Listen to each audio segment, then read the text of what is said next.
Oi gente, meu nome é Lavínia, eu estudo na Unifagoc e estou no 4º período de enfermagem.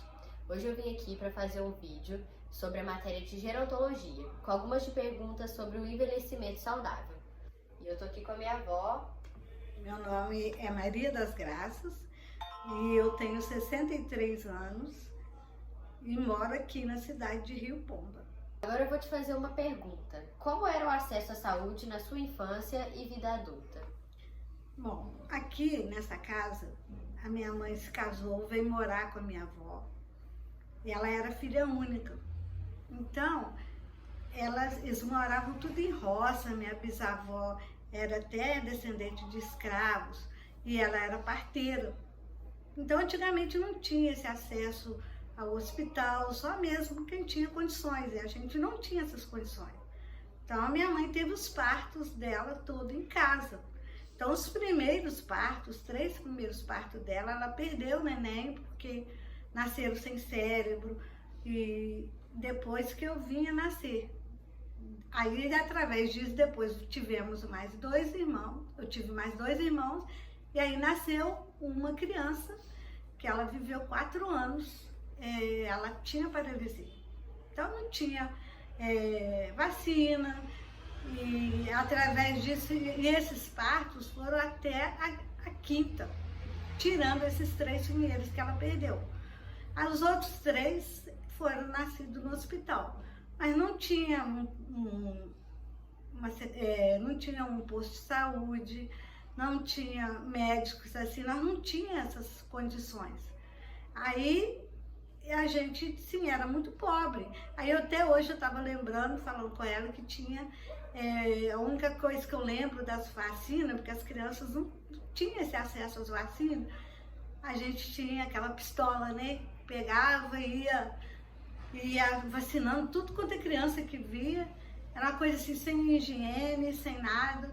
Então, assim, a gente viveu mesmo de sorte, porque não tinha assim uma coisa, um acesso direto. Minha mãe adoecia, todas as gravidez dela davam uma pneumonia, porque não tinha acompanhamento médico, não tinha um pré-natal. Então a gente era muito precário nessa situação. Minha bisavó saía para a roça, fazia os partos, ela era parteira. Então, e a gente foi vivendo assim. Então depois, quando a gente foi para a escola, que a gente foi aprendendo as coisas, mas aí A vacina era com a mesma agulha, né? essa vacina de pistola que eu lembro, que era a mesma agulha. A mesma agulha. Mas eu não lembro, sim, eu não lembro das minhas irmãs pequenininha indo vacinar, tendo espaço, ainda mais assim, antigamente não tinha plano de saúde igual tem hoje. Antigamente era INPS. Eu lembro que tinha a geral, que eram as pessoas que não tinham condições de pagar o INPS, e quem tinha INPS é como se fosse um plano de saúde hoje. Então, as pessoas tinham mais acesso, de ter mais um conforto, de ter mais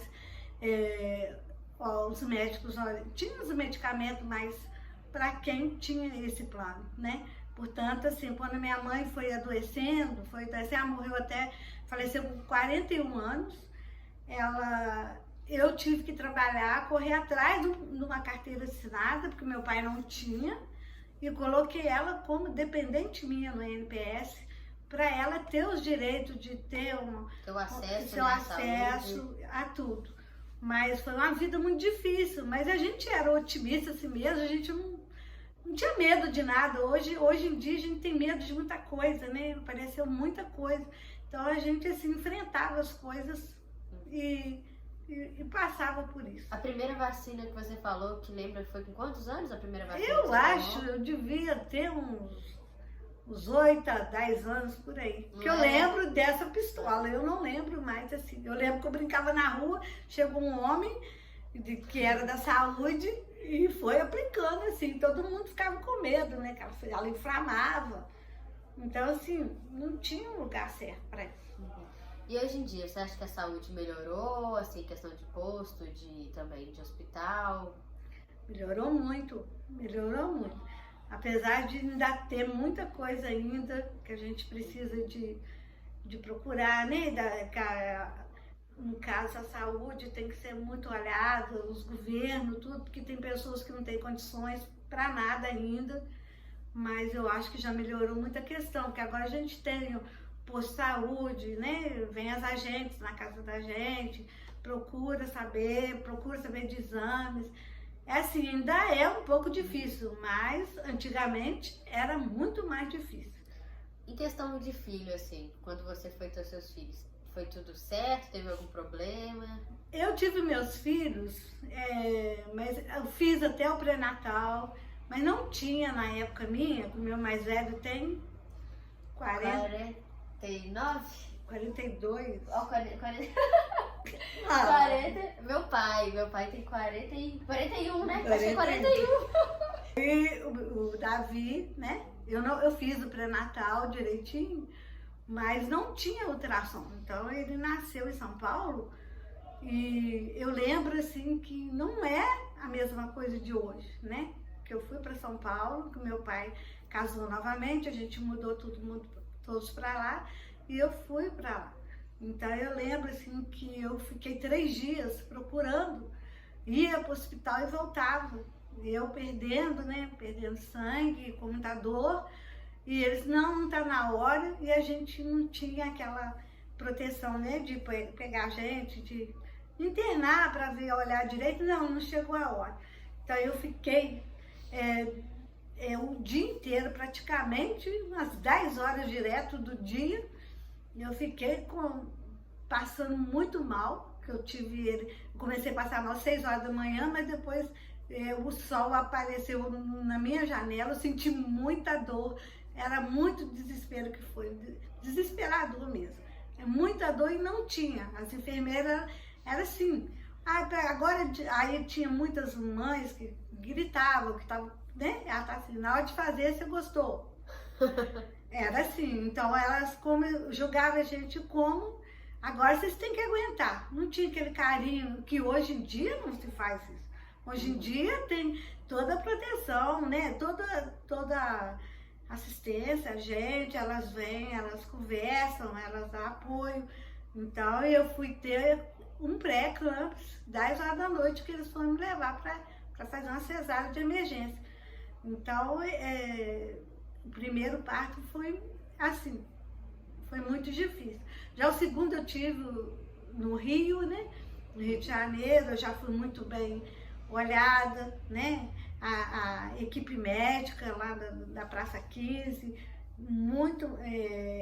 veio uma equipe muito grande, muito boa, tiveram toda carinho comigo, aí eu fiquei até melhor, sabe? Mas assim, não tinha ultrassom, poderia até ter, mas nós não tínhamos esse acesso ao ultrassom. Aí dava pra saber, né, se a criança tinha... Aí todos os meus 4 filhos que eu tive, 2 homens e 2 mulheres, eu, por intuição, que eu sabia o sexo, mas eu só fiquei sabendo na hora mesmo. Na hora quando nasceu. Mas graças a Deus, todos bem, aí foram todos vacinados, aí eu já estava num outro processo, né? Aí já foram todos vacinados, A próxima pergunta é, o que a senhora faz no seu dia a dia? Bom, eu sou uma pessoa ativa. Eu sou ativa, eu não gosto de ficar parada. Eu não me acho velha, apesar de ter 63 anos. Eu me acho jovem. Eu gosto de estar muito perto, sempre no meio de muitas pessoas. Eu gosto de viajar, eu viajo muito. Eu trabalho, até o ano passado eu trabalhava muito de faxineira. Eu sempre dei muito valor a essa questão de trabalhar, sempre coloquei meus filhos para trabalhar e estudar, que eu acho que quando a pessoa trabalha, ela se ocupa, ela aprende a ter acesso, né, da vida, saber a ter responsabilidade. Graças a Deus eu criei meus filhos sozinha, eu fiquei viúva muito cedo. Então, soube criar meus filhos assim, com dignidade. Então, eu nunca tive problema com eles. E eu gosto de viajar, eu gosto de ir para a igreja, eu participo da Pastoral da Criança, eu sou coordenadora até regional da Pastoral da Criança, então eu vou muito, né? De uma vez por mês a gente vai na igreja, tem o salão que a gente pesa as crianças, mede, tem a farinha multimistura, a gente fica de cima das vacinas, então a gente cuida muito das crianças. Então eu vivo assim, o que me renova, o que me faz viver é isso, é ter uma fé que eu tenho, ficar sempre a serviço das pessoas. O que precisarem de mim, eu tô aí. E eu não gosto de ficar parada. Eu quero, deixa para descansar quando eu tiver que fechar os olhos. Então, enquanto eu puder, eu quero trabalhar, quero ajudar, eu quero incentivar as pessoas a serem sempre melhores, responsáveis. Ter uma fé, porque a fé da gente, ela renova a vida da gente. Se não fosse pela minha fé, talvez eu já passei por tantas coisas, eu fiquei viúva, eu já perdi uma neta, eu já fiquei 40 dias internada com pneumonia dupla, com tuberculose, e eu levantei. E eu continuo levantando e eu não tenho... E eu tenho assim, eu sigo pela minha fé. Então, eu acho que a gente tem que ser assim. E exercício físico você faz? Faço pilates, agora quero voltar a fazer caminhada, porque eu fiz cirurgia de catarata, eu quero voltar a fazer alongamento, então... Agora tá de repouso, agora né? eu tô de repouso, mas quero continuar, eu não quero parar, porque eu não posso parar. Agora a última pergunta é, na sua opinião, o que é envelhecimento saudável?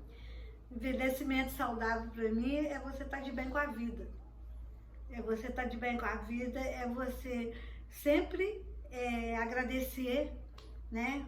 Na hora que você acordar, você agradecer a Deus pela sua vida, que você está acordando, que você está de pé. É você dormir, agradecer a Deus pelo dia, porque nós temos que lutar pelo dia de hoje, sempre o dia de hoje.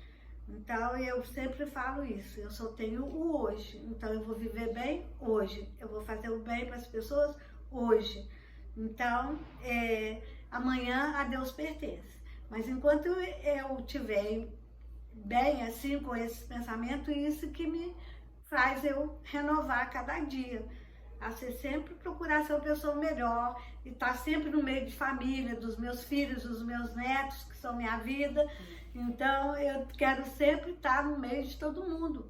Eu gosto de ficar, eu gosto da minha casa cheia, eu gosto de fazer comida para todo mundo. Salgado.